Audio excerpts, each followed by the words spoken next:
श्री शिवाय नमस्तुभ्यम। जे देखिए फुलेरा बनकर हो गया तैयार। सभी भक्तजन कर लीजिए दर्शन। सबकी मनोकामना करे महादेव पूर्ण। सभी की खाली झोलियां भरन महादेव। श्री शिवाय नमस्तुभ्यम। श्री शिवाय नमस्तुभ्यम।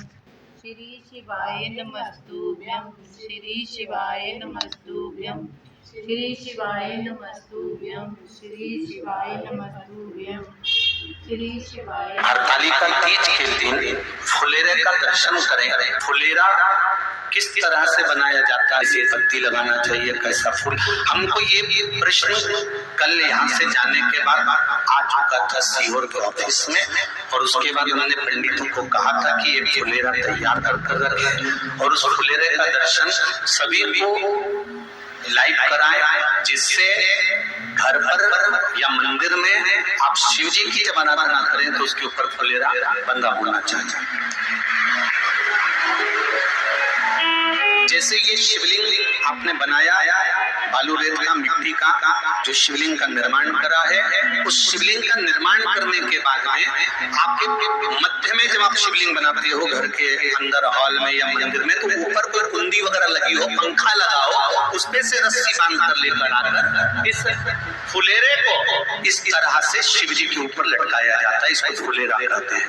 ये भगवान शंकर का अखंड सौभाग्य देने का फुलेरा होता है, जिसको माता पार्वती जी, उमा, कात्यायनी देवियों ने इसका स्मरण किया। एक गोल होता है, गोल, चौकोर, तिरछा, जिस तरह से भी बनाना हो, पर शिव जी के ऊपर नीचे शंकर भगवान होते हैं। ये थोड़ा ऊंचा, जिससे पूजन भी आराम से हो जाए, इसको ऊंचाई की ओर लगाया जाता है, जिससे भगवान जैसे अपन जलाधारी लगाते हैं उसी तरह से इस फुलेरे को लगाया जाता है। तो इस फुलेरे में कहीं ना कहीं पत्तियों को भी लगाना चाहिए। माला के साथ में कोई आम की पत्ती हुई, अशोक की पत्तियां हुई, उसका भी स्मरण इसमें आता महाराज, उसका भी स्मरण। जैसे भगवान देवाधिदेव महादेव का शिवलिंग का जब दर्शन हो गए सबको फुलेरा, अरे जम के तो बोलो हो गए ना। और जितने लोग आस्था पर सुन रहे हैं, जितने लोग फेसबुक पर सुन रहे हैं, अगर आपके स्मरण में फुलेरा नहीं हो तो उसका दर्शन अवश्य करिए। शिव मंदिर में अगर जलाधारी भी लगी हुई है तो जलाधारी से फूल बांधकर नीचे की ओर लटकाना चाहिए, पर लटकाना चाहिए, फुलेरा बनाना चाहिए।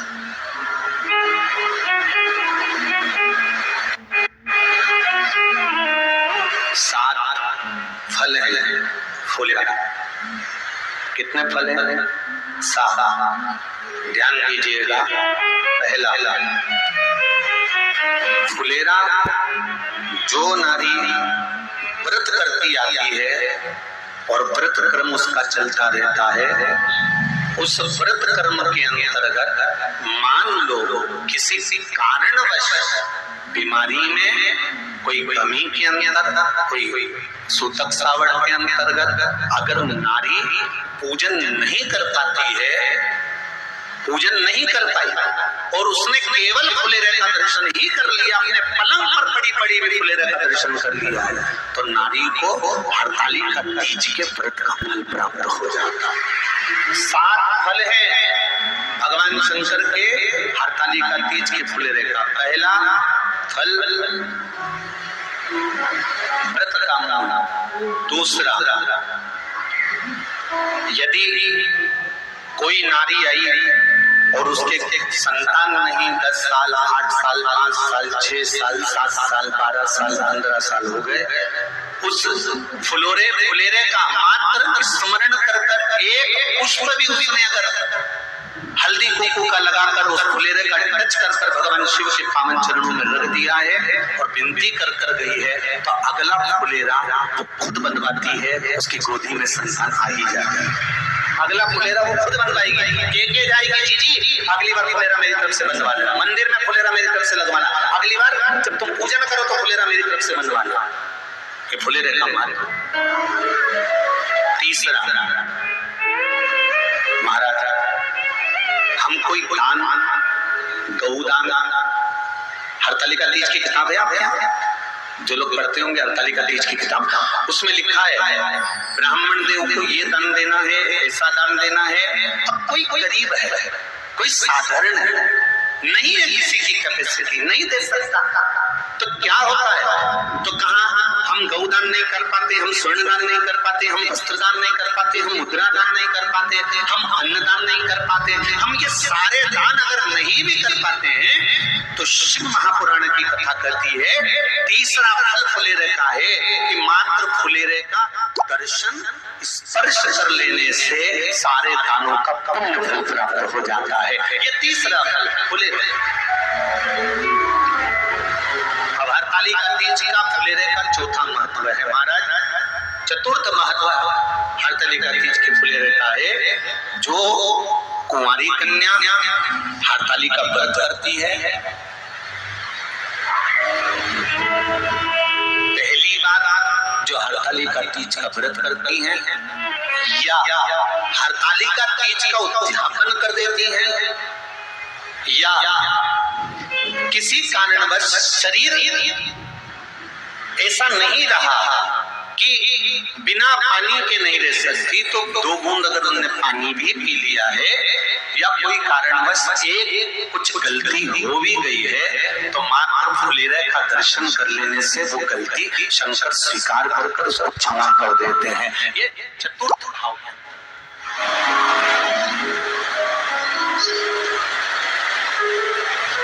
फुलेरे का अगला वर्णन करा गया है महाराज शिव तत्व की ओर, शंकर भगवान की ओर।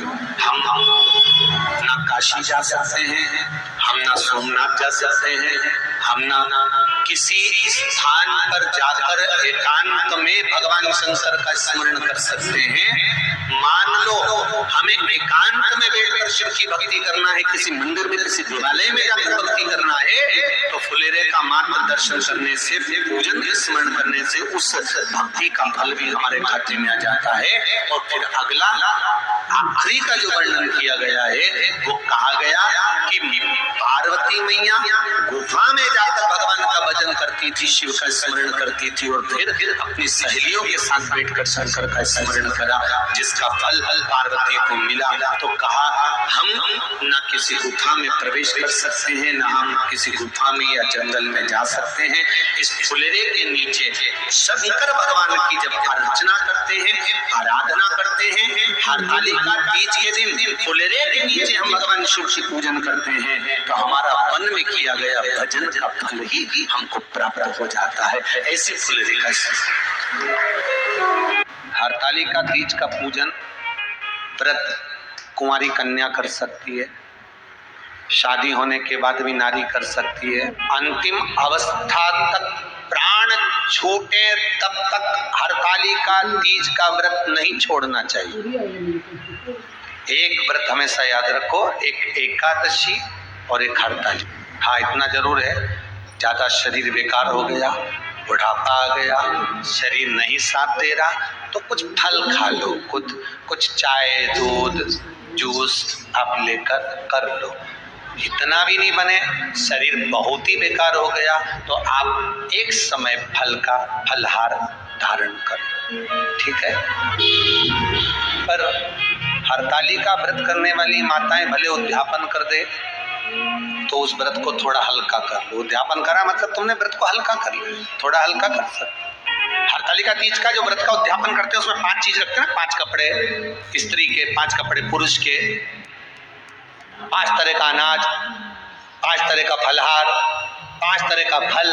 तो 5 तरह का जो फल रखाता है हरतालिका तीज के उद्यापन में, दुनिया के लोग उस 5 तरह के फल को केला गिन ले, पपीता गिन ले, मौसम्बी गिन ले, और अनार गिन ले, संतरा गिन ले, सब कुछ गिन लेते हैं, पर उस 5 तरह के फल में धतूरे को नहीं गिनते। पर शिव कथा में वर्णन आता है, हरतालिका तीज के उद्यापन में लिखा हुआ है सबसे पहले 5 फल अगर गिनना है तो उसमें पहले धतूरे को गिनो, क्योंकि शंकर को वो प्रिय होता है, शंकर उसको स्वीकार कर लेता है। और धतूरा शंकर भगवान को क्यों चढ़ाया जाता है उसका प्रसंग आपको पहले भी कहा, आज फिर कहते हैं। धतूरा जब हम भगवान शंकर को समर्पित करते हैं तो हमारा कोई कार्य अटक रहा होता है, जिस कार्य को बार बार एग्जाम में बैठे हो, बार बार परेशान हो रहे, बार बार इंटरव्यू देने जा रहे, नहीं हो रहा, एक बार धतूरे को हृदय से, भगवान को प्रेम से, करुणा सागर मेरे शंकर को दिल से एक बार वो धतूरा भगवान से विनती कर कर उसको चढ़ाओ तो सही,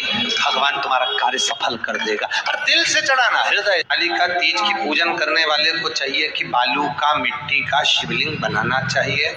फुलेरा जो बनाया गया है ऊपर शंकर जी के ऊपर लटकाने के लिए, टांगने के लिए, उसके नीचे शिव, पार्वती, गणेश जी की सुंदर बालू की मूर्ति बना लेना चाहिए, पार्थिव लिंग का निर्माण कर लेना चाहिए, शिव की आराधना करना चाहिए, जो फल आपके पास में हो शंकर को समर्पित करना चाहिए, पूजन करना चाहिए, आराधना करना। सबसे पहली पूजन हरतालिका तीज की प्रदोष काल के अंतर्गत हो जाना चाहिए, शाम के समय पर।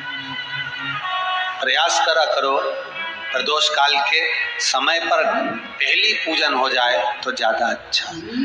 पर लोगों की आदत रहती है कि 8 बजे तक, 8:30 बजे तक, 9 बजे तक पहली पूजन करें, फिर दूसरी आराम से, फिर तीसरी, फिर आराम से, फिर चौथी। तो ऐसा सब अपने अपने हिसाब से। पर शास्त्र नीति कहती है कि प्रदोष का जो समय होता है, प्रदोष काल जो होता है, शाम का जो समय होता है, उस समय पर हरतालिका तीज की पहली पूजन हो, जिससे आपका स्मरण चित्त शंकर भगवान में उस घड़ी, उस पल, उस क्षण में आप शिव के हो जाए और शंकर आपका हो जाए। हाँ, अगर किसी के आने में देरी हो, कोई आ नहीं पा रहा है, बहुत देरी हो रही हो, तो हरतालिका पूजन व्रत वर्णन करता है कि शिवलिंग का निर्माण, पार्वती जी की मूर्ति का निर्माण, गणेश जी का निर्माण और फुलेरा जो बनाया हुआ है, ये प्रदोष काल के पहले बनकर तैयार हो जाना चाहिए। प्रदोष काल के अंतर्गत फुलेरा नहीं बनना, फुलेरा पहले बन जाना चाहिए। और बहुत विशेष बात ध्यान रखी हरतालिका तीज की कि शंकर जी का जो आपने स्वरूप बनाया है, पाटे में, थाली में, चौकी पर, चौरंग पर जो स्वरूप बनाया है, वो पहले नहीं रखना है। पहले क्या बांधना है? फुलेरा। पहले फुलेरा बांधिए, उसके बाद उसके नीचे शंकर जी को रखिए। कई अब जो हरतालिका तीज का पूजन करते हैं तो उनके लिए हो गया, अब दूसरे के लिए भी सुन ले।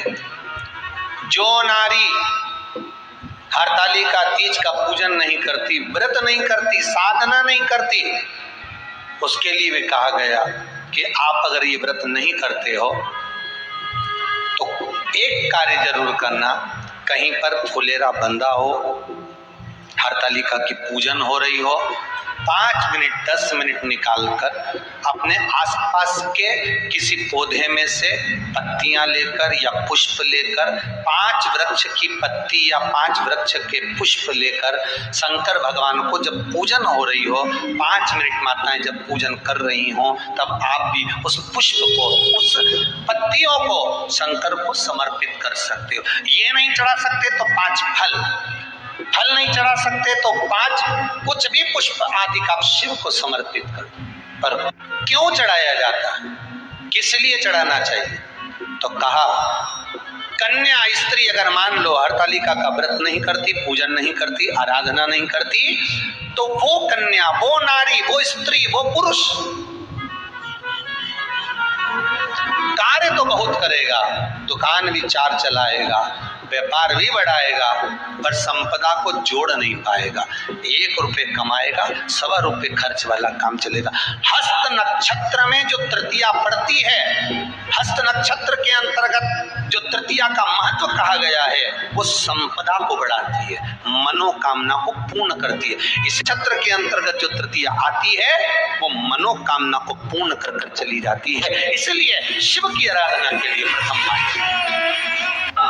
हस्त नक्षत्र में किया गया दान, हस्त नक्षत्र के अंतर्गत तृतीया के दिन किया गया पुण्य, हस्त नक्षत्र में तृतीया के दिन किया गया श्रृंगार, हस्त नक्षत्र में तृतीया के दिन करा गया अपना सुंदर सिंदूरा भगवान का आनंद, 5 तरह के वस्त्र, 5 तरह के स्त्री के वस्त्र, पुरुष के वस्त्र, 5 तरह का फल, 5 तरह का अनाज, ब्राह्मण को बुलाकर ब्राह्मणी के साथ आप या तो ब्राह्मण से उद्यापन करवाएं या फिर आप स्वयं भी करते हैं तो शिव को समर्पित करके ब्राह्मण और ब्राह्मणी को भोजन कराकर वो भाग प्रदान करें। यही हरतालिका तीज के उद्यापन का वर्णन आता है। सुंदर भावों से हरतालिका माता आप सभी की मनोकामना पूर्ण करे।